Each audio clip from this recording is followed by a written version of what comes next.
this listener writing, "Greetings, Sister Sherrie. When we fail to learn the lessons of history, we are bound to repeat the same or worse mistakes. All I can say is that 38 years later, racially divided Bermuda is experiencing a repeat in the history of 1977. With the anti-black and sensitive OBA government being a liability, together with the deafening silence of the UK-appointed Governor George Ferguson, the island is spiraling towards social unrest, in my opinion. Yes, social unrest is imminent, a prediction shared by many black Bermudians." If that is the sentiment, and if it's shared by others and shared by many, then it should be a cause for concern, and it should be a cause for inquiry, and it should be a cause for anybody in authority not to ignore. The 1968 riots, with rising tension for slightly different reasons in 77, well, very different reasons from 1977, was triggered by one single event: the arrest of Kenneth Rattery, a teenager, at an event on Front Street. The island erupted for 2 days in riots. It was triggered by one event, and the police will know this far more than me now. One event, unpredicted, can trigger social unrest. When they used to arrest us for little things like traffic offenses and other things under suspicions and all that type of stuff, they used to do stuff like take the telephone book, because it was a big book during the time, and they used to hit us on the head with the billy stick. Even with me, now, I see the aggressiveness, and I'm going to tell you, like I have to real deep down sometimes. When I heard Senator Fay, talking, and he's talking on the TV and making a point of how it's his choice, and if he like it or not, it triggers something in my mind. Now I recognize this is part of my memory from my younger years. And even going back to my brother, when he went through that process of being beat on the head with a telephone book of a billy stick, he ended up going on through drug addiction. He ended up getting involved in all types of things that he shouldn't have. And eventually it led to his death at a young age. Now that I'm older and moved past that stage of my life, because I also started to get involved in those type of things when I was 15, which I went on to do for years, to eventually I matured and grew out of it. If this thing continues, we are going to have another set of young children who are going through this. Another 10 years from now, we're going to be seeing the effects of what we went through when we were 18. I noticed back in the 70s, there was a lot of British police officers here, right? And then they started to bring in a lot of black Barbadian police officers. Could you explain to me why you think that was done? Because I think I know why it was done. I think it was done to quell the racism aspect of it. But can you just give me your view on it? Because it ended up, I don't know, it ended up being worse. The service at that time in that era was very British, white, top-heavy with officers.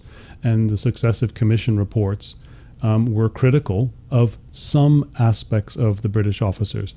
Now, I have to say some, because I worked with many of those officers in their later years, and there are some terrific people who have contributed enormously to Bermuda, the likes of Roger Sherritt, Andy Birmingham, and many, many others. But in amongst them, and the Commission made this point very clear and made the distinction clear, that there were some who did us no favors. They did Bermuda no favors by the approach that they took. Those are the Commission findings. They're not my findings. And yes, there was a deliberate attempt to racially change the makeup of the service with a very deliberate Caribbean recruiting policy. I do take issue with your comments about you thought it made the service worse. That does a tremendous injustice to many of those loyal officers who served with me and are still serving now. Bear in mind that the Progressive Labour Party's policy on recruitment in about 2000-2001 was wholly supportive of doing more hiring from the Caribbean, and that largely remains to this day as far as I know. This book is dedicated to the Bermudian people.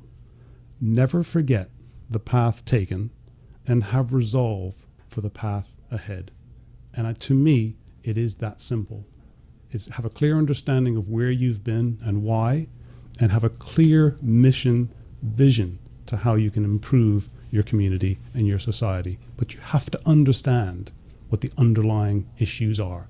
And successive commissions found that it was race, race, race. This listener writing, do you see, given what the UK said about MP Harry Vera, do you see Senator Michael Fay as a modern-day Harry Vera? Harry Vera was unique in his time, and there were deeply insensitive comments that were attributed to him.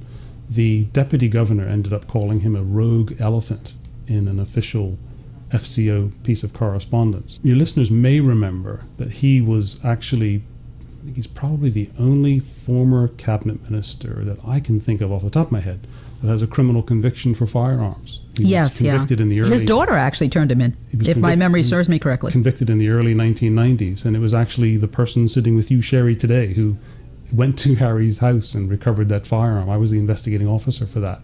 So he was like any other person. I dealt with him like any other person in terms of ensuring that justice was done at the end of the day, that he was criminally convicted. I really think, because my book doesn't talk about any current day politicians, nor am I sufficiently in the political loop really to comment on how people feel about a current minister, and I just don't think it's right or appropriate for me in the context of what this interview is about today to get personal. And I would say that for any political party, I just don't think it's relevant. There is a serious problem in our community. And if we as Bermudians are not going to come to grips with this, we can keep writing all the books we want. What we need is action. What we need is policy changes to make sure that even in the 21st century, what we see still going on, and believe you me, it is still going on, has to stop. As a small community, we cannot continue to have leadership compromising on political party positions. This premier at the time had the power to prevent it. We had a cabinet with collective responsibility, and they chose to continue to create an environment, like you said in the opening comments. We came so close to a revolution. Was it necessary? No, it wasn't. Not in my view. I hope the white community embrace this. It's part of our history. And just let them read, let them judge for themselves. This is, a part of our inglorious past, and we need to confront it. The guys that they brought in from England, and if I'm not mistaken, they had just finished having a fight somewhere and they had lost. They came down here. They had new red pom-poms on the top of their head. They were armed with live ammunition. They was given the right to shoot to kill. But yet, the Army was embodied under the Emergency Act, and they gave us blanks. They wanted us to go downtown with blank rifles, where somebody would have been trying to kill you for a rifle that only had blanks in it. I don't know if you remember, or if it's in your book, a bus had ran off the hill down into TCD. I was arrested. I was transferred from place to place. It was a 7-day lockdown. You wasn't given phone calls, so you couldn't let your family know where you was. I was always moved from one place to the other. And one night, they had me alone, handcuffed in a bus, a regular pink bus. My arm was handcuffed to the top rail, what you used to hold on to. And the guys was going through Court Street, and he was saying, yeah, this is how you guys sent that bus off the hill. Like, I mean, I could have ripped my hand off. They had us like dog in a kennel, okay? Then they would move me from there. They'd take me St. George's. I mean, and they was accusing me of supposed to be having the gun that killed Duckett. It was so much injustice that was done to us then, even as far as getting food or any medical help. When they started shooting, they were shooting the tear gas. They were standing up there by the drive-in bank. What they should have done was went down Front Street, because I knew if you knew, the last basic appeal was running into the night up in the Supreme Court. So when they denied it, okay, the fighting started. We flipped over the police cars because the police station at that time was right there where the government building is now. And we went back towards Court Street, and they started shooting their tear gas things at us. A gentleman was actually hit with one of them. We got hit by one of those canisters, and the canisters distinctly stated that they are not to be shot directly into a crowd. They were shooting those things from way down by there all the way up Court Street. All of that tear gas was going in those people's houses, you know, choking off the children and all of that. And yeah, you was right. If you was caught in your yard, I don't care if you weren't standing on the road. If you was in your yard and not inside that door, you was arrested and taken, and nobody, you know, if your mama or whoever didn't see you snatched up, they wouldn't even know where you was. You know, a lot of things was done to us then, and nobody never done nothing about it. All right. So I'm hoping that some of that dirt is in your book, because those guys came ready to kill. That is the power of community live radio, hearing from persons who actually lived it, who were there, who experienced it. I'm looking now, just the gentleman, the caller there mentioned the bus careening into the TCD building. There's actually a photograph in your book in that was December 1977. A bus was commandeered and deliberately crashed into the Transport Control Department on North Street, Pembroke during the worst of the rioting. The book contains about 44 photographs, many of which have not been seen publicly before. What I discovered, it was very difficult to get photographs because of some of the existing archive, the deterioration of photographs over the years, but I did manage to get in my hands on a couple of private collections, which are really, really useful. The caller illustrates for himself and for Bermuda just how serious it was. The U.S. Marines who were deployed to guard the U.S. consulate were on a shoot-to-kill order. The U.K. troops that came in did press interviews when they got here and made it very clear that they will counter force with force, which is another way of saying exactly the same thing. Two groups of UK military came in. Ones that got here the quickest came from Belize. That was the Royal Regiment of Wales. There were about 80 of them. The ones that came in on the Sunday afternoon, after both of them, after the governor had made his urgent call for help, were the Royal Regiment of Fusiliers, and they had come from service in Northern Ireland. So these were very skilled military. They didn't actually see frontline duty in the end because the governor wouldn't allow them to. He was very concerned about what the reaction might be. And the rest is history in terms of how the riots tapered off fairly rapidly. But it was, these were critical times. Did the governor fear that had he put those contingents on the front line, that it would have escalated the situation? Absolutely, because you would have had black rioters, white military. So he was sensitive to that. But what the UK troops enabled the police and local security services to do was provide them some relief on all the background stuff, such as guarding the prisoners that he talked about up at police headquarters. This final question coming in via email on the sensitivity issue. The deeply insensitive comments by Harry Vera that were referenced in the UK and talked about today. The current minister, Michael Fay, has said Bermudians have no birthright in their own country. In my opinion, Mr. Smith is copping out.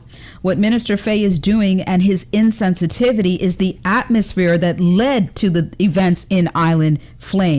And history is repeating itself. You can't produce a book like that and not express if the conditions, the atmosphere are there for another 77. Understood, and the reader is quite entitled to draw that analogy because that's the way the reader views it.